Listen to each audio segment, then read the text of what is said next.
ASI atau yang sering disebut dengan air susu ibu, yaitu suatu emulsi lemak dalam larutan protein, laktosa, dan garam-garam anorganik yang disekresi oleh kelenjar mama ibu yang berguna sebagai makanan bagi bayinya.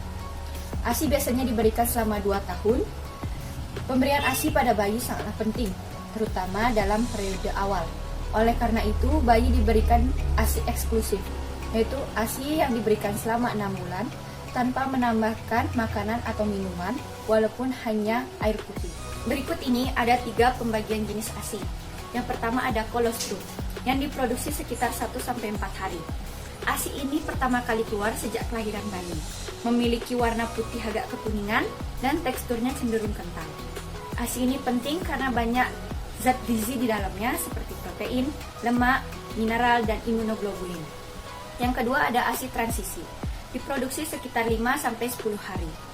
Ketika ASI ini berubah menjadi ASI transisi, jumlah karbohidrat akan mengalami peningkatan, khususnya dalam kandungan laktosa. Untuk warna dan teksturnya merupakan kombinasi antara ASI kolostrum dan ASI matur atau ASI matang. Dan yang terakhir ada ASI matang atau ASI matur. Diproduksi di tahap akhir atau 10 hari sampai seterusnya. ASI ini berubah ketika 2 minggu setelah ASI transisi habis. Berikut ini ada 2 jenis tekstur dan warna ASI matur atau ASI matang yang bagus. Yang pertama ada foremic, warnanya sedikit jernih dan kebiru-biruan, mengandung lemak yang cukup rendah dan teksturnya encer. Dan yang kedua ada hint milk, yaitu warnanya agak putih kekuningan dan memiliki kandungan lemak yang cukup tinggi dan teksturnya lebih kental dari foremic. Ada juga kandungan dalam ASI. Yang pertama ada lemak, karbohidrat, protein, vitamin, mineral, zat besi, dan imunoglobulin. Imunoglobulin ini berperan sebagai antibodi dalam tubuh dari bakteri dan virus. Ada juga manfaat ASI bagi bayi dan ibu. Bagi bayi, dapat meningkatkan imunitas dalam tubuh, seperti pada ASI kolostrum yang terkandung imunoglobulin, yang melindungi dari sakit dengan membentuk lapisan pelindung di hidung, tenggorokan, dan sistem pencernaan. Yang kedua, dapat meningkatkan berat badan dan mencegah alergi pada bayi.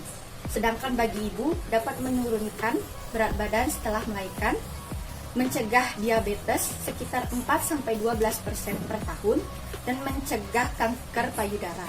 Ada juga faktor-faktor yang mempengaruhi produksi ASI. Yang pertama, makanan ibu.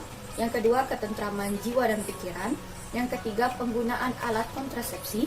Yang keempat, pola makan. Dan yang kelima, faktor obat-obatan dan jika mengkonsumsi alkohol dan rokok. Selanjutnya, kami akan membahas mengenai program KB atau keluarga berencana.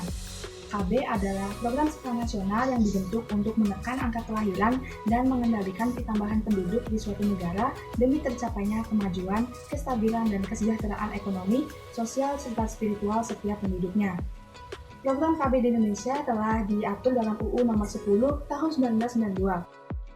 Manfaat dan tujuan dari program KB ini yaitu untuk mengurangi resiko aborsi, menurunkan angka kematian ibu dan bayi, mencegah penyakit menular seksual seperti HIV atau AIDS, dan mencegah atau menunda kehamilan. Caranya yaitu dengan menggunakan beberapa alat kontrasepsi sebagai berikut. Yang pertama yaitu ada kondom. Kondom merupakan alat kontrasepsi yang paling praktis dan mudah ditemukan di mana-mana. Memakai ini merupakan salah satu cara yang cukup efektif untuk menghindari terjadinya pembuahan saat melakukan hubungan seks. Kelebihan dari kondom ini yaitu untuk menghindari terjadinya penyakit menular seksual seperti HIV atau AIDS dan mudah digunakan serta praktis. Kekurangan dari kondom ini yaitu hanya bisa dipakai 1 kali saja, lalu material latex pada bahan kondom dapat menyebabkan alergi pada beberapa orang. Kemudian, tingkat kegagalannya cukup tinggi yaitu mencapai 15% jika tidak menggunakan kondom dengan tepat. Yang kedua yaitu ada pil KB. Pil KB merupakan alat kontrasepsi yang paling umum digunakan. Pil KB mengandung hormon progestin dan estrogen untuk mencegah terjadinya ovulasi. Pil KB harus dikonsumsi secara rutin setiap harinya dan diminum pada jam yang sama, tidak boleh berubah-ubah demi memaksimalkan keberhasilan. Tingkat kegagalan pil KB ini juga hanya mencapai 8% jika diminum secara teratur. Kelebihan dari pil KB ini yaitu tidak memengaruhi kesuburan, artinya walaupun telah mengkonsumsi pil KB dalam jangka waktu yang cukup lama, masih bisa hamil kembali jika telah berhenti mengkonsumsi pil KB. Kekurangannya yaitu munculnya efek samping pada penggunaan bulan pertama, yaitu seperti rasa mual, sakit kepala, dan kenaikan berat badan. Yang ketiga yaitu ada suntik KB. Suntik KB ada dua tipe, yaitu yang pertama menunda kehamilan selama 1 bulan dan yang kedua menunda kehamilan selama 3 bulan. Suntik KB rutin dilakukan setiap 1 atau 3 bulan sekali. Suntik KB ini termasuk dalam kategori temporer dan masih cukup murah harganya. Tingkat kegagalan juga cukup rendah, yaitu hanya mencapai 3% saja. Kekurangan dari suntik KB ini mirip-mirip dengan pil KB, yaitu rasa mual, sakit kepala, kenaikan berat badan, dan pendarahan ringan di luar jadwal menstruasi. Selanjutnya ada IUD atau spiral. IUD atau yang biasa disebut sebagai spiral merupakan alat kontrasepsi yang berlangsung cukup lama, namun tidak memerlukan perawatan yang rumit dan juga tingkat kegagalannya rendah. IUD diletakkan di dalam rahim untuk mencegah sel sperma menembus sel telur. Terdapat 2 jenis IUD. Yang pertama itu IUD yang terbuat dari tembaga, dapat bertahan selama 10 tahun, dan juga IUD yang mengandung hormon dapat bertahan selama 5 tahun. Kurangannya yaitu kram perut atau sakit pada bagian bawah perut, kemudian pendarahan yang cukup banyak ketika haid, dan juga IUD dapat lepas atau bergeser.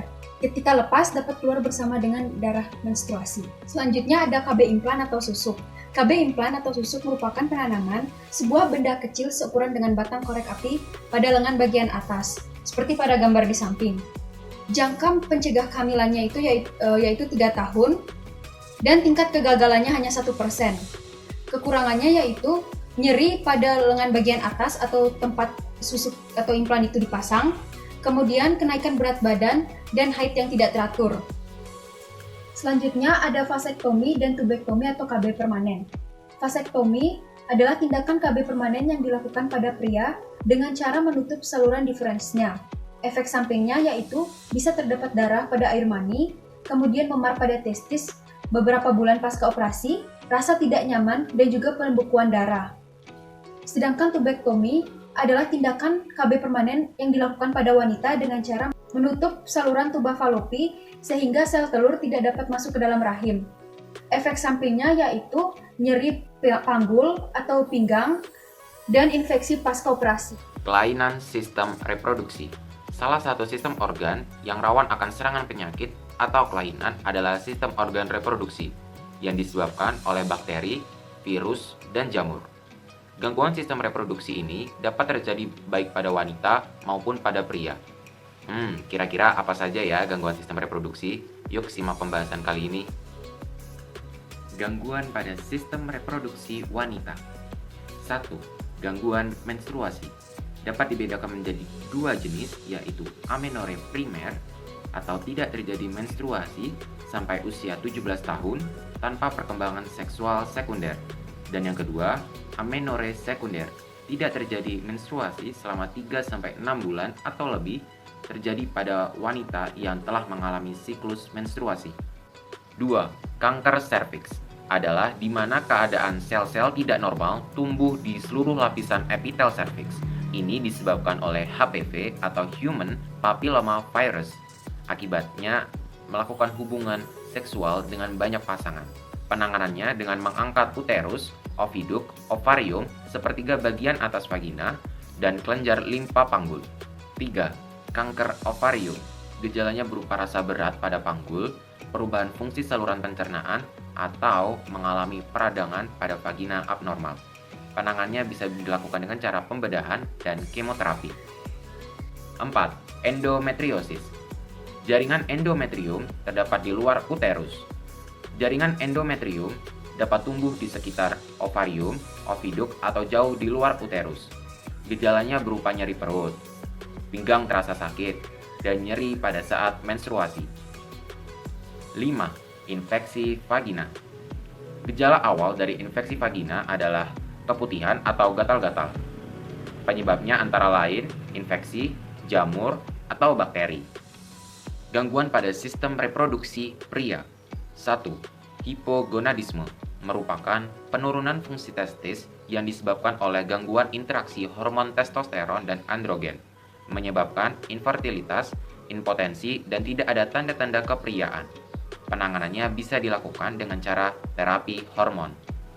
2. Kriptorkidisme merupakan kegagalan satu atau kedua testis untuk turun dari rongga abdomen ke dalam skrotum pada waktu masih bayi.